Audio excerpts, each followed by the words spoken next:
अथ श्रीगणेशाष्टोत्तरशतनामावलिः।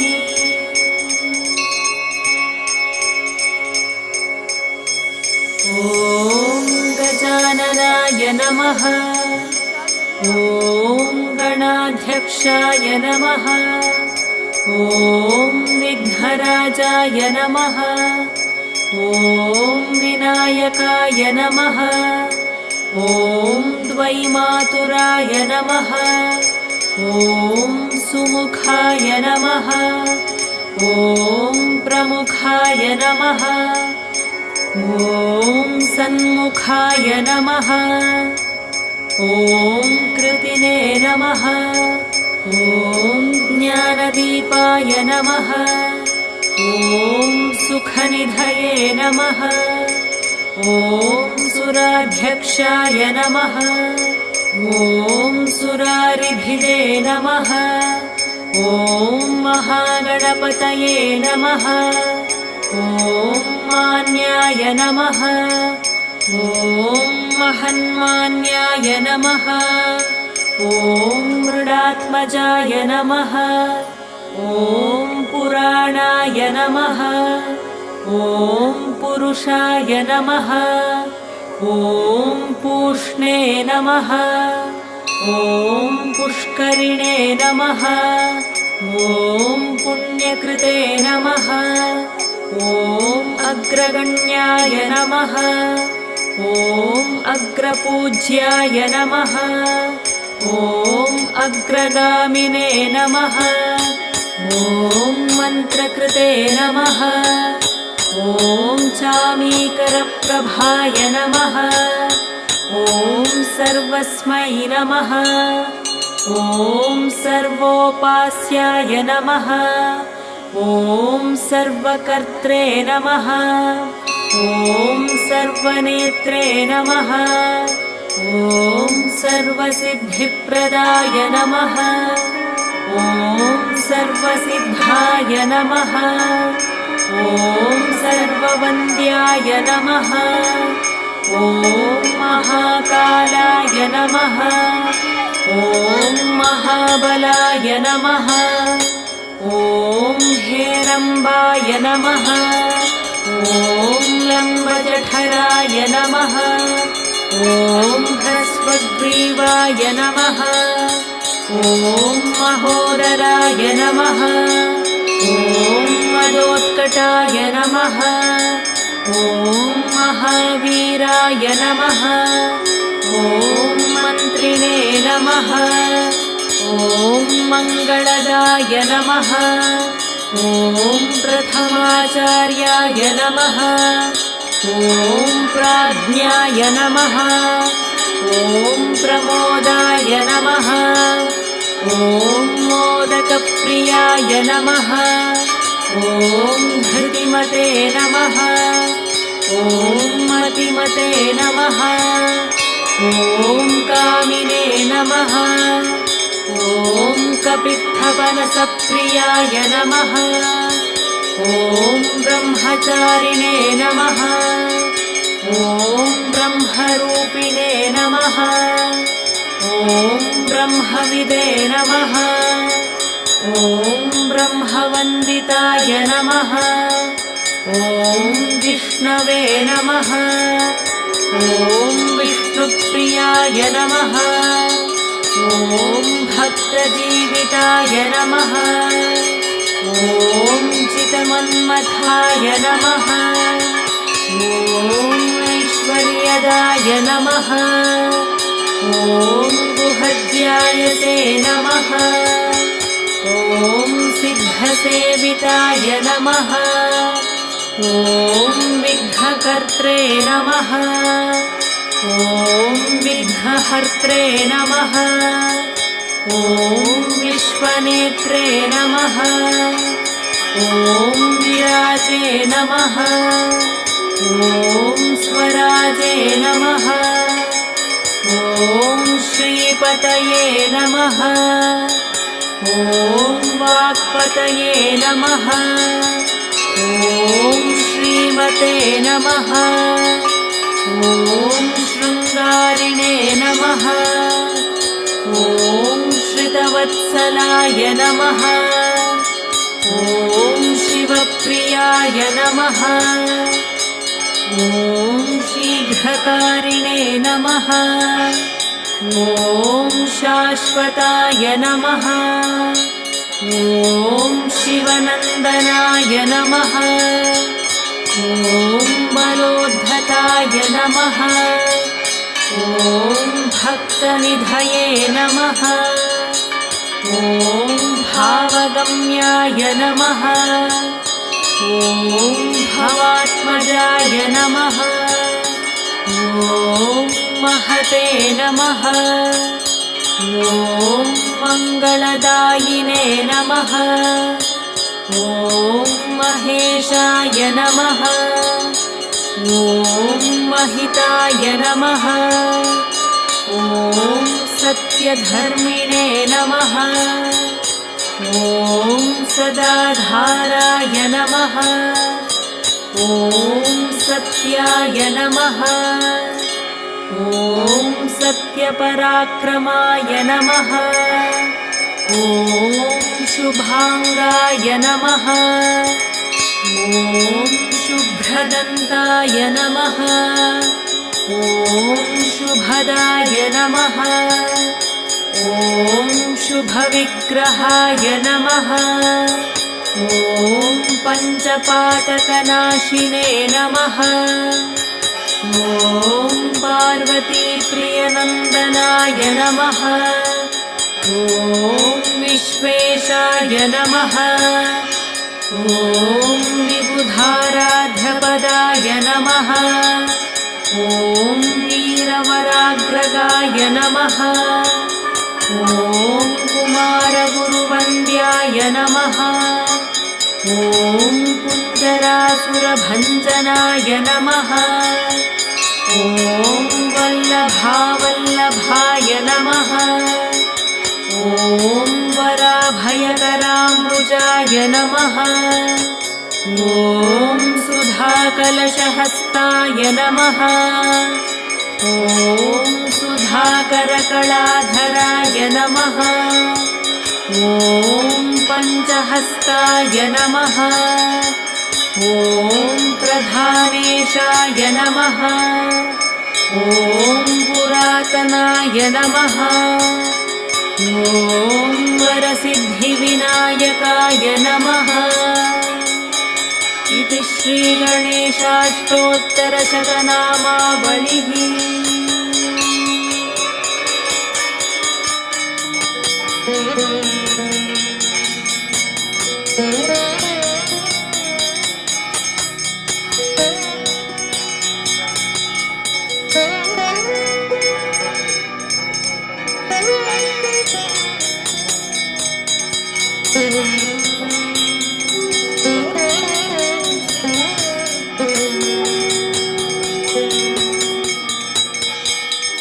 ॐ गं गणपतये नमः।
तिलक सोहे मुँह से केसवारी, हाल चढ़े फूल चढ़े और चढ़े मेवा, भगवान को भोग लगे संत करे सेवा। जय गणेश जय गणेश जय गणेश देवा, माता जाके पार्वती पिता महादेवा।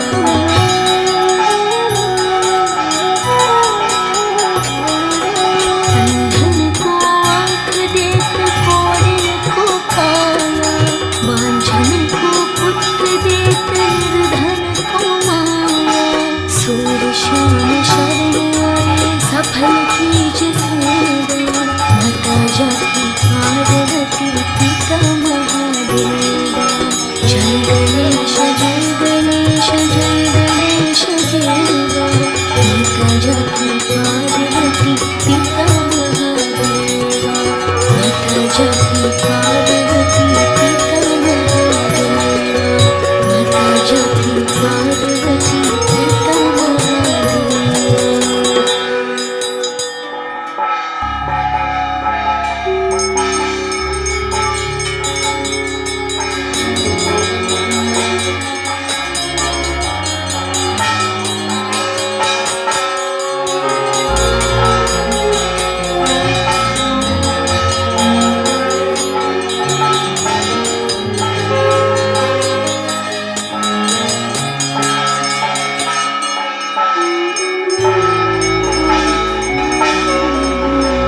श्रीगणेशाय नमः।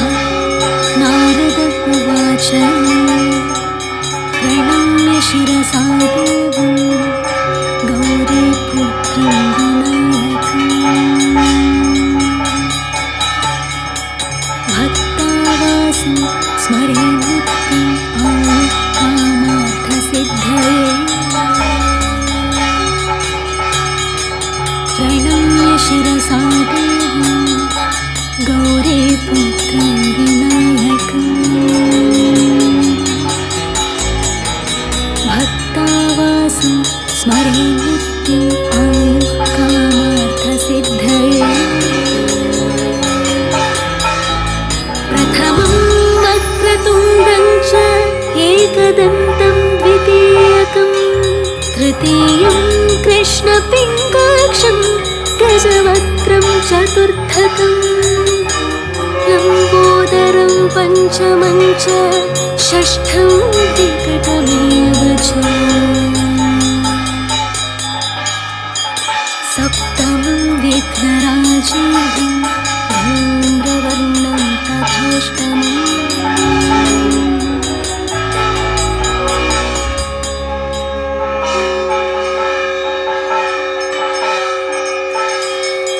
नवमं भालचन्द्रं च दशमं तु विनायकम्, एकादशं गणपतिं द्वादशं तु गजाननं, द्वादशैतानि नामानि त्रिसन्धिं यः पठेत् न च विघ्नभयं तस्य, सर्वसिद्धिकरं प्रभो।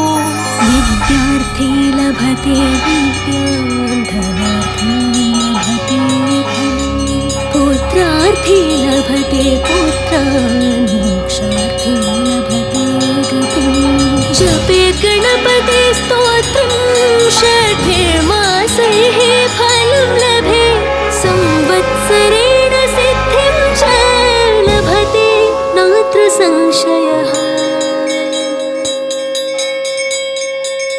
अष्टभ्यो ब्राह्मणेभ्यश्च लिखित्वाय समर्पये, तस्य विद्या भवेत् सर्वा गणेशस्य प्रसादतः। इति श्रीनारदपुराणे संकष्टनाशनं नाम श्रीगणपतिस्तोत्रं सम्पूर्णम्।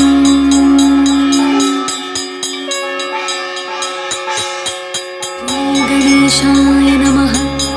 नारद उवाच प्रणम्य शिरसा देव सिद्धं विनायकम्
गणपतिं भजेऽहं वातापि गणपतिं भजेऽहं वातापि गणपतिं भजेऽहं वातापि गणपतिं भजेऽहं वातापि गणपतिं भजेऽहं वातापि गणपतिं भजेऽहं वातापि गणपतिं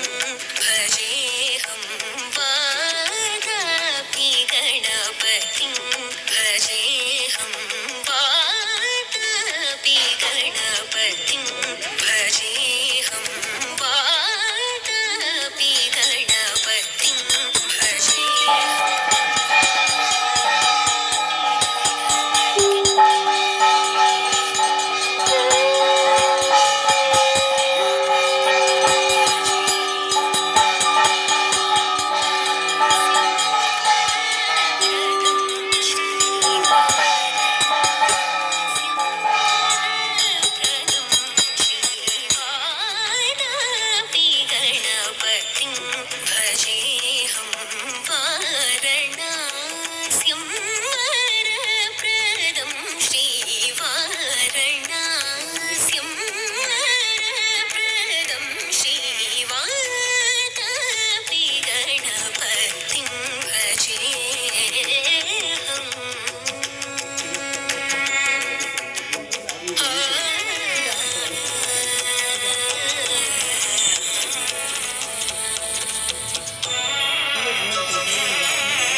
Ini pun